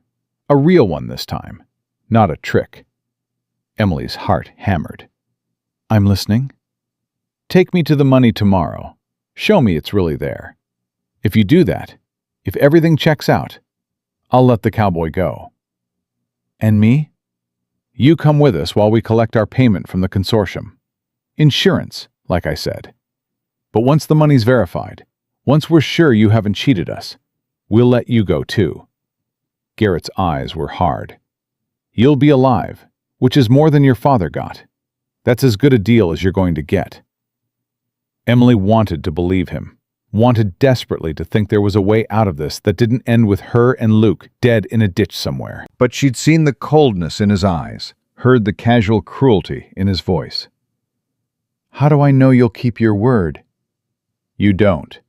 Garrett's smile was thin. "But you don't have any other options, so you either trust me or you don't. Either way, we're going to Denver tomorrow, and you're going to show me that money." He left before she could respond, the door locking behind him with a decisive click. Emily sank onto the bed, her whole body shaking with exhaustion and fear and something darker she couldn't name. Through the thin walls, she could hear movement in the next room, Luke's room. She pressed her ear against the wall, listening for any sign of him, any indication that he was all right. "Luke," she whispered, "can you hear me?" A pause. Then, "I hear you. His voice was muffled but clear, and Emily felt something in her chest loosen slightly. "Are you hurt?" "Nothing that won't heal." Another pause. "Emily, listen to me. Whatever happens tomorrow, don't." Her voice broke. "Don't say goodbye, not yet." "I'm not saying goodbye. I'm saying pay attention." Luke's voice was urgent now. "When we get to Denver, when you show them the money, they're going to be distracted, focused on the prize. That's when we run." "They'll shoot us." "Maybe, but we've got a better chance running than we do standing still." She could hear him shifting position. "You still have that derringer?" Emily's hand went to Jacob's coat pocket. "Yes." "Good. Keep it hidden. Don't use it unless you have no other choice. And if you do use it, "Make it count." make it count," Luke echoed. "Emily." "Yes?" "I meant what I said earlier, about dying with you being better than leaving you alone." Emily pressed her forehead against the wall, tears streaming down her face. "I don't want you to die for me." "Too late. Already made up my mind." His voice softened. "Get some rest. Tomorrow's going to be hard." "Luke." "Rest, Emily." She wanted to say more, wanted to tell him things she'd barely admitted to herself, but the words stuck in her throat. Instead, she lay down on the bed, still wearing Jacob's coat, her hand curled around the derringer in her pocket.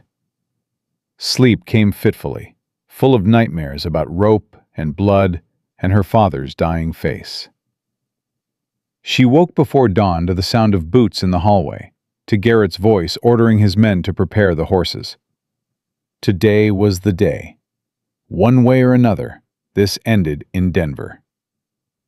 Emily stood, straightening her clothes, checking that the derringer was still hidden. Through the wall, she heard Luke moving too, heard the shuffle of his boots, heard him take a deep breath like a man preparing for battle. The door opened, and Garrett stood there, his expression unreadable. "Time to go." Emily followed him outside, where Luke was already mounted, his hands bound again, his face drawn with exhaustion. Their eyes met across the distance, and she saw the determination there, saw the promise of a fighting chance. They rode toward Denver as the sun rose, painting the sky in shades of gold and crimson. Emily's hand stayed in her pocket, her fingers wrapped around the derringer, her mind rehearsing the moment when everything would either fall apart or finally, impossibly, come together. The warehouse loomed ahead, abandoned and decaying, exactly as her father had described it. Emily's heart pounded as they dismounted, as Garrett's men spread out to secure the perimeter, as Luke was hauled down from his horse and shoved toward the building's entrance. "Show me," Garrett said, his hand on her shoulder. "Show me where your father hid my money." Emily took a breath and stepped forward into the darkness, Luke behind her, Garrett's men surrounding them, and the weight of $50,000 waiting somewhere in the shadows ahead. This was it. The moment everything changed. The moment she'd either save them both or get them killed. The warehouse smelled of rot and abandonment, of years of neglect and broken dreams. Emily's footsteps echoed on the warped floorboards as she moved deeper into the building, acutely aware of Garrett's breath on her neck, of Luke stumbling behind them with his hands still bound, of the guns trained on both of them.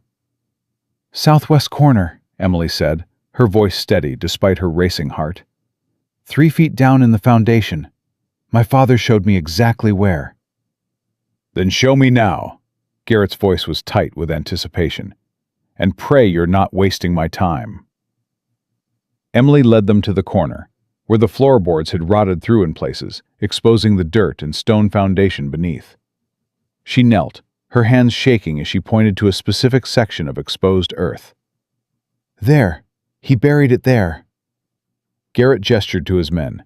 "Start digging." 2 of them produced shovels from their packs and began breaking through the remaining floorboards, then driving the blades into the hard-packed earth. Emily watched, her hand in her pocket wrapped around the derringer, counting Garrett's men. 4 total, including Garrett, all armed, all focused on the hole growing deeper with every shovelful of dirt. Luke caught her eye, gave the smallest nod. Be ready. The digging continued for 20 minutes, then 30. The hole grew deeper, and Emily could see Garrett's patience wearing thin, could see his hand moving toward his gun. "How much farther?" he demanded. "I don't know. My father said 3 feet. Maybe the ground settled.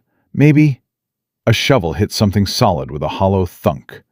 Every person in that warehouse froze. "Boss," one of the men said, his voice tight with excitement. "I think we found it."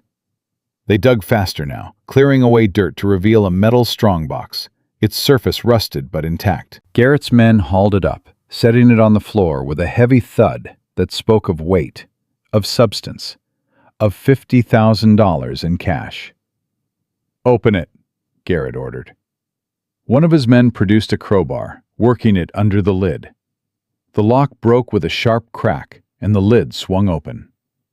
Emily's breath caught as she saw what was inside. Nothing. The strongbox was empty, except for a single piece of paper, yellowed with age, folded once. Garrett's face went white, then red with rage. "What the hell is this?" "I don't understand." Emily's voice came out as a whisper. "He said the money was here. He swore it was here." Garrett grabbed the paper, unfolding it with shaking hands. His eyes scanned the contents, and Emily watched his expression shift from fury to confusion to something darker. "Your father," he said slowly, "was even smarter than I thought." "What does it say?" Emily's heart hammered against her ribs. Garrett read aloud, his voice dripping with bitter admiration. "To whoever finds this, if you're reading it, it means I'm dead, and my daughter led you here believing she was saving her life. The money's not here. It never was. I spent it all paying off debts, buying Emily's safety, and ensuring she'd have something to trade if men like you came calling. The real treasure wasn't the money. It was the time you wasted chasing it. Congratulations. You've been played by a dead man. Signed, Thomas Davenport." The silence that followed was absolute. Emily felt the ground drop out from under her. "No, that's not possible. He told me—" "He lied to you." Garrett's voice was deadly calm now, which somehow made it worse. "He sent you out here with a false location, knowing it would buy you time, knowing it would make you valuable enough to keep alive long enough to—" He stopped, his eyes going cold. "To lead us on a wild goose chase, while the real money disappeared." "There is no real money," Emily's voice cracked. "Don't you understand? He spent it. He used it to protect me, to pay off people who would have killed us both." "I don't believe you." "I don't care what you believe. It's the truth."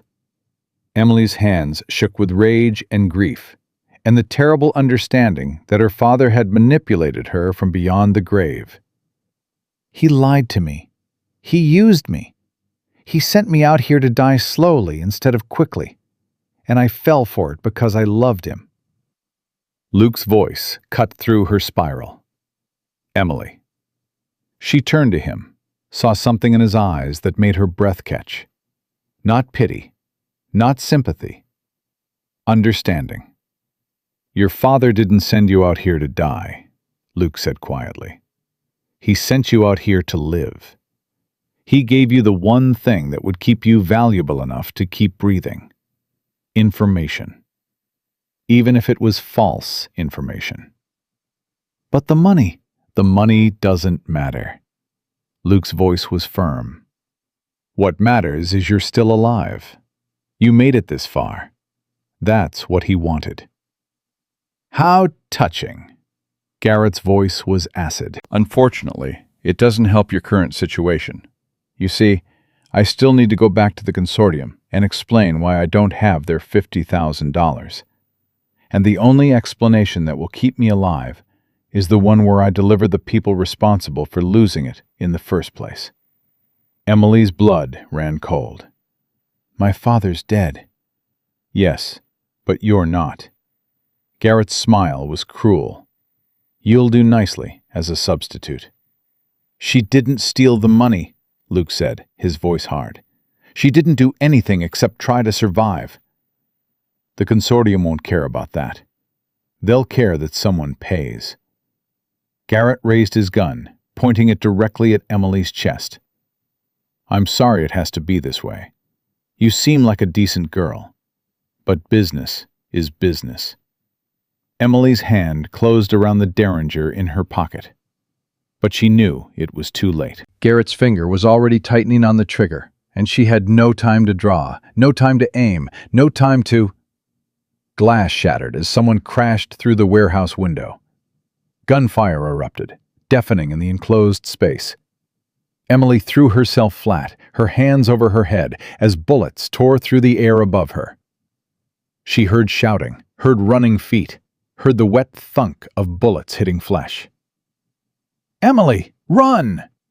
Luke's voice, desperate and commanding.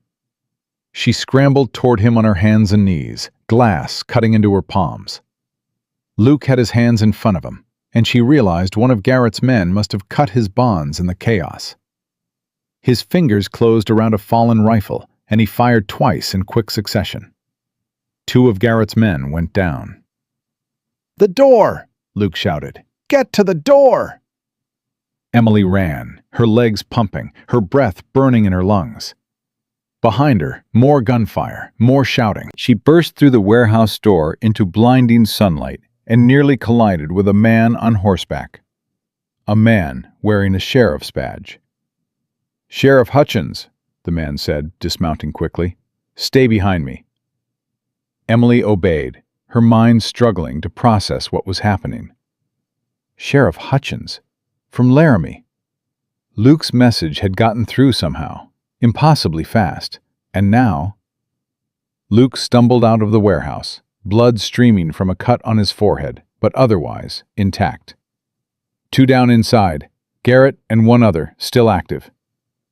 "We've got men surrounding the building," Hutchins said. "They're not getting out." As if to punctuate his words, Garrett emerged from the warehouse, his hands raised, his face twisted with fury. Behind him, the last of his men lay dead on the floor, shot by the deputies who'd crashed through the windows. "Frank Garrett," Hutchins said, his voice carrying the weight of authority. "You're under arrest for murder, kidnapping, and extortion." "You have the right to..." "Save it." Garrett's voice was flat. "I know my rights." Two deputies moved forward, clamping irons on Garrett's wrists. He didn't resist, didn't fight, just stood there with the resignation of a man who knew the game was over.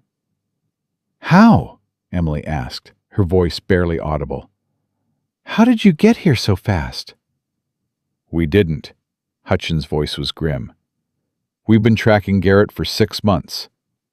Your friend Luke here sent word 3 days ago that Garrett might be in the area, and we've had deputies stationed around Denver ever since, waiting for him to surface." He nodded toward Luke. "He's the reason we were close enough to intercede." Emily turned to Luke, confusion and gratitude and 100 other emotions warring in her chest. 3 days ago? But you only found me 2 days ago." Luke's expression was carefully neutral. "I've known who Garrett was since you told me the story about your father. It took me about 10 minutes to piece together that you were running from the Cheyenne Banking Consortium's enforcer. I sent word to Hutchins that night while you were sleeping in my wagon." "You knew." Emily's voice came out as a whisper. "You knew from the beginning." "I knew enough." Luke's eyes met hers. "And I knew if I told you, you'd panic, make mistakes, get yourself killed." He paused. "So I lied, same as your father. Except I did it to keep you alive, not to buy myself time." Emily wanted to be angry, wanted to rage at him for the deception, but she couldn't find the energy. Because he was right. If she'd known help was coming, she would have acted differently, would have tipped Garrett off, would have ruined everything. "You used me as bait," she said finally. "Yes." You risked my life to catch him." "Yes," Luke's voice was steady. "And I'd do it again. Because the alternative was letting you run for the rest of your life, always looking over your shoulder, always waiting for Garrett or someone like him to catch up." He took a step closer. "I gave you a chance at a real future. I'm not going to apologize for that." Hutchins cleared his throat. "Miss Davenport, I need you to come with me. Give a full statement about everything that happened. It'll help ensure Garrett hangs for what he's done." "And after that?" Emily's voice shook. "What happens to me?" "After that," Hutchins' expression softened. "After that, you're free to go wherever you want. The consortium will be dissolved once we expose Garrett's activities. Their backers will scatter like rats. No one's going to be looking for you anymore." Free. The word felt foreign, impossible. After days of running, days of fear, days of believing she'd never see another sunset, she was suddenly, inexplicably, free.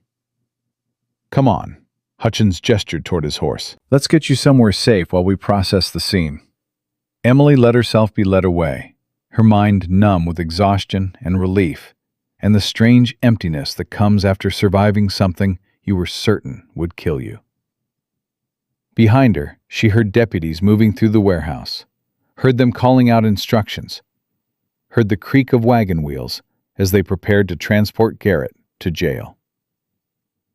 The sheriff's office was small but clean, and Hutchins settled her into a chair with a cup of water and a blanket despite the heat. "Start from the beginning," he said, his pencil poised over paper. "Tell me everything." Emily told him. About her father's death, about the broken wagon wheel, about climbing into Luke's wagon, about the Holloway Ranch and the siege, and her decision to trade herself for their safety. About the ride to Denver and the empty strongbox, and the note that had revealed her father's final betrayal. "Your father was a complicated man," Hutchins said when she finished. "But he loved you. That much is clear. He used me. He protected you the only way he knew how." Hutchins set down his pencil. "The consortium's ledgers show Thomas Davenport paid off at least 20 different creditors in the weeks before his death. He liquidated everything: his business, his property, even your mother's jewelry. Used it all to settle debts and protect you from retaliation." Emily's throat tightened. "So there really was no money?" "There was money. $50,000 of it. Your father just spent it buying you a clean slate." Hutchins' voice was gentle. He knew they'd come for him eventually. Knew they'd kill him for what he'd stolen. But he made sure that when they did, there'd be nothing left for them to recover. Nothing for them to hold over you. Except the lie about the warehouse. Except that, which bought you time, which kept you valuable enough to keep alive, which led Garrett straight into our trap. Hutchins leaned back in his chair. "Your father was a thief, Miss Davenport. But he was a smart thief, and he died making sure you'd survive."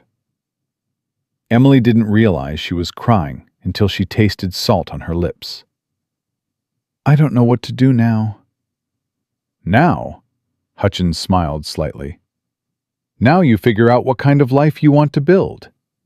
You're 24 years old. You've got time." A knock at the door interrupted them. Luke stood in the doorway, his head bandaged, his shirt torn and bloody, but alive. "Can I talk to her?" he asked. Hutchins stood. "I'll give you two some privacy. Miss Davenport, I'll need you to sign your statement, but that can wait until tomorrow." He left, closing the door behind him. Emily and Luke stared at each other across the small room, and the silence between them was loaded with everything they hadn't said. Everything they'd been too busy surviving to acknowledge. "You're angry," Luke said finally. "I should be." Emily's voice was hoarse. "You lied to me, used me, risked my life. Yes. But you also saved my life, multiple times, even when you had every reason to abandon me. She met his eyes. Why? Luke was quiet for a long moment. When my wife died, I told myself I'd never care about anyone again. That caring meant pain, meant vulnerability, meant giving life the opportunity to destroy me again. He took a step closer. Then you climbed into my wagon, desperate and terrified, and lying through your teeth. And I couldn't just leave you there. You should have. Probably. A ghost of a smile crossed his face. But I've never been very good at doing what I should. Emily laughed despite herself, the sound coming out watery and broken. What happens now? Now? Luke's expression turned serious. Now you have choices. Real ones. You can go to Cheyenne like you planned. Start over somewhere no one knows your name. Build a new life. Or you can come back to the ranch with me. Luke's voice was careful, measured. Help me run it. Learn the land. Build something real together. He paused. I'm not promising it'll be easy. I'm not promising I'll be easy. But I'm promising you'll never have to run again. You'll never have to lie about who you are or what you're worth. You'll have a home.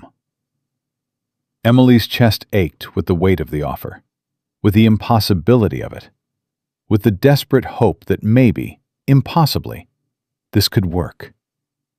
I don't know anything about ranching. I'll teach you. I don't know if I can trust you after everything. Then don't. Not yet. Earn it over time. Luke took another step closer. I'm not asking you to love me, Emily. I'm not even asking you to like me. I'm just asking you to give yourself a chance at something different than running. Emily thought about her father, about his desperate attempts to protect her, about the lies he'd told and the sacrifices he'd made. Thought about the Holloways and their kindness, about Mrs. Holloway's fierce protectiveness, about Jacob's quiet strength. Thought about Luke, riding through the night to save her, risking everything despite claiming he'd never care about anyone again. Your wife, she said quietly. You said you'd never let yourself care again. But you came back for me. Luke's jaw worked. I did. Why? Because I was wrong. The words came out rough, reluctant. I thought isolation would protect me from pain. Turns out it just made me half alive. You climbing into my wagon, desperate and lying and absolutely refusing to give up, reminded me what it felt like to be fully alive again, even when it hurt. Emily stood, moving toward him on shaking legs. I don't want to be your redemption story. You're not. You're just Emily Davenport, and that's enough. The simplicity of the statement broke something open inside her, and Emily found herself crying again, messy and uncontrolled. Luke's arms came around her, holding her steady while she fell apart, and for the first time since her father died, Emily let herself feel everything she'd been running from. The grief, the fear, the exhaustion, the desperate, terrifying hope that maybe, somehow, she'd survived. When she finally pulled back, her face was blotchy and her eyes were swollen, but she felt lighter than she had in days. I'll come with you, she said, to the ranch. Not forever, not yet, but for now. Luke nodded, his expression carefully neutral, but she saw the relief in his eyes. For now works. They left Denver the next morning, after Emily signed her statement and Hutchins assured her that Garrett would hang for his crimes within the month. The Holloway Ranch was their first stop, and when they rode into the yard, Emily braced herself for anger, for recrimination, for blame. Instead, Mrs. Holloway emerged from the house, took one look at Emily's face, and pulled her into a fierce hug. Thank God, she whispered. Thank God you're alive. Jacob clapped Luke on the shoulder, his smile relieved. Knew you'd figure something out. Barely. Luke's voice was dry. "Almost got us both killed in the process." "But you didn't." Jacob's expression was serious. "That's what counts." They stayed for dinner, and Emily watched as the Holloway girls crowded around, asking questions, demanding details, treating her like a hero instead of the disaster she felt like. Rachel declared she wanted to learn to shoot like Emily. Sarah wanted to hear every detail of the warehouse confrontation. Even little Margaret, who'd been terrified during the siege, crawled into Emily's lap and fell asleep there, trusting and warm. "You're good with them," Mrs. Holloway said quietly, watching from across the room. "I'm not good with anything," Emily said. "I'm just trying not to break." "That's what good looks like out here." Mrs. Holloway's smile was knowing. "Trying not to break, and mostly succeeding. That's all any of us can do." They left at dawn, Emily riding beside Luke as they headed toward his ranch. The land stretched out before them, vast and unforgiving, and beautiful in its emptiness. Emily felt the weight of it, the possibility, the terrifying freedom of a future she could shape herself. "What are you thinking?" Luke asked. Emily considered lying, considered deflecting, considered protecting herself the way she'd been taught to do. Instead, she chose honesty. "I'm thinking my father spent $50,000 buying me a future he'd never see. I'm thinking I can't waste that. I'm thinking I need to build something that makes his sacrifice mean something. And I'm thinking maybe I can build it with you." She met his eyes.